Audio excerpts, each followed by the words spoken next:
This 19-year-old girl was brutally unalived in one of the worst ways you can ever imagine, and her only crime was that she was beautiful. So on the 21st of August 2019, 19-year-old Uyinene went to the post office to collect a package that she was expecting. But what she did not know was that the man working there had very dark intentions towards her. Now, this happened in Clareinch, Cape Town, South Africa. Uyinene was a first-year student of the University of Cape Town, South Africa. She was in her second semester as at this time. People who knew her described her as a very serious and focused student. Now, the man responsible for her unaliving was a 48-year-old man named Loyanda, and he was an employee of the post office. Apparently, he had been working there since 2012, but only became a permanent staff in 2019. And that was the same year this incident happened. Loyanda did not know Uyinene at all. They were not friends, neighbors, or connected in any way. Uyinene had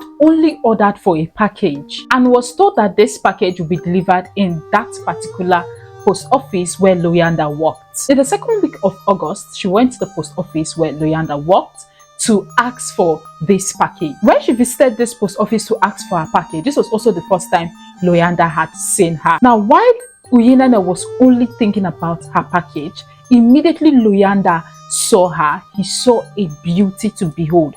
All that was going through his mind was, this girl was just so beautiful, and I must do everything within my power to have her. Meanwhile, Uyinene had no idea what was going on. When Uyinene asked for her package, Loyanda told her that it had not arrived yet. Then Uyinene asked Loyanda to notify her whenever the package arrived, and then Loyanda used this opportunity to take her phone number so that he can call her to let her know when this package arrived. When he asked for her phone number, Uyinene didn't see anything wrong with it because he's apparently a government official, and it's part of the procedures that most of them do take to, notify you that your package is now in the post office. Now, it is not clear whether the package had truly arrived as at the time that Uyinene went to the post office, or if it was just Loyanda's plan to get her. Either way, Uyinene left the post office expecting a call from Loyanda when her package arrives. But what she didn't know was that Loyanda saw this moment as an opportunity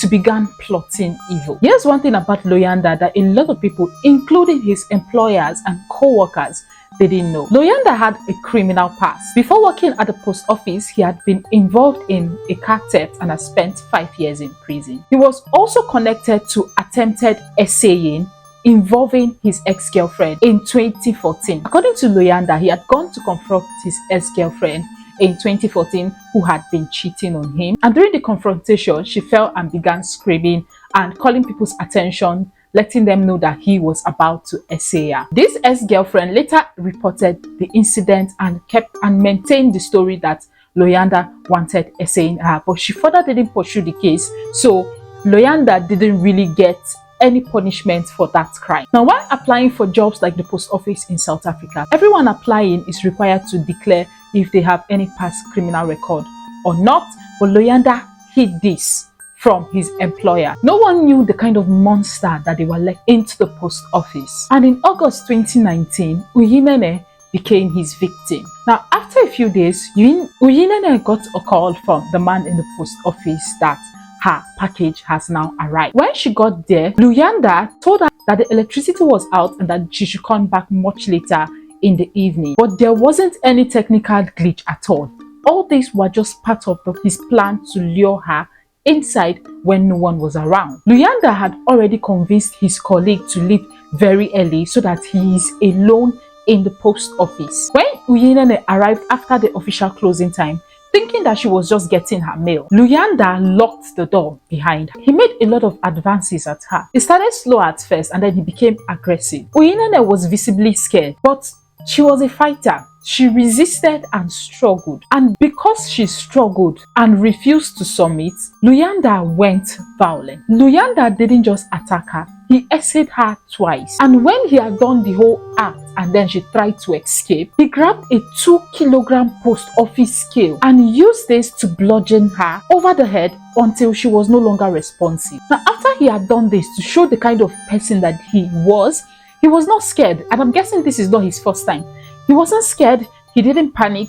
He did something that some people would call calculated. He hid the now unalive Uyinene in the post office, and the next day he went to the place where he hid her, dragged her, put her in his car and drove to a field very far from the post office. And once he got to that field, a very lonely field that a lot of people do not pass through, he doused Uyinene in petrol and set Uyinene on fire in a shallow grave. And I'm guessing what he was trying to achieve was to erase any form of evidence linking him to what he had done to Uyinene. Now, that same day when he was performing this whole gruesome act, Uyinene's parents became so worried because she had left to go get a package from the post office the previous day, and this is the next day. They haven't heard from her. Her phones were not going. She was totally unreachable. Now, when Uyinene did not return home that day that she had got to the post office, and they did not still see her the next day, her family became worried, and by the end of August 24th, 2019, she was officially reported missing. Her family and friends searched desperately for her. Posters were shared, and people worked tirelessly hoping that she would be found alive. But unknown to them, in the early hours of August 26, 2019, police officers on patrol in Lingeletu West discovered a badly burned body by the roadside. And these officers were not part of the team investigating the case of Uyinene. And because this body was badly burned, there was no way they could really know who this body belonged to. So they had to call forensic experts, and a DNA test was conducted. They also took samples from Uyinene's parents so that they could compare with the DNA of the body that they had found.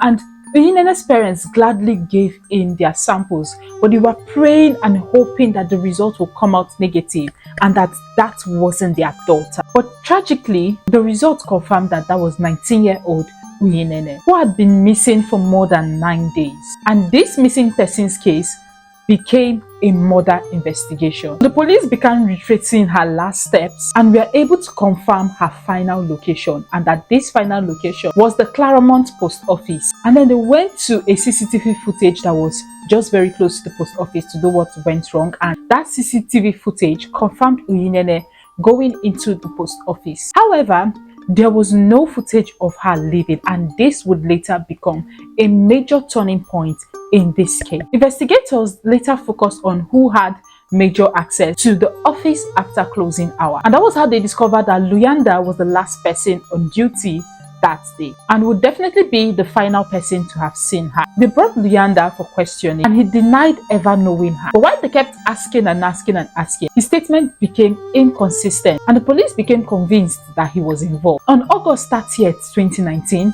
Luyanda was later arrested, and while in custody, he eventually confessed. He led the police to the location where he had kept Uyinene's body and gave them details of what he had done. Now, when the news of his arrest spread, an angry crowd went to Luyanda's home and they burnt it down. Uyinene was later buried on the 7th of September 2019, and her death brought both national and international attention on gender-based violence. People mount the streets with placards, especially ladies, asking to be protected, because these crimes are no longer happening in dark places but even in government buildings. Luyanda was later charged to court on September 2nd, 2019, and his case was later transferred to Western Cape High Court. There was a lot of evidence against him, and this is something he could not escape, so he got a sentence of 3 life imprisonment. This is a very devastating case for 19-year-old Uyinene. Imagine somebody that bright with her future ahead of her just cut off just like that by one pig.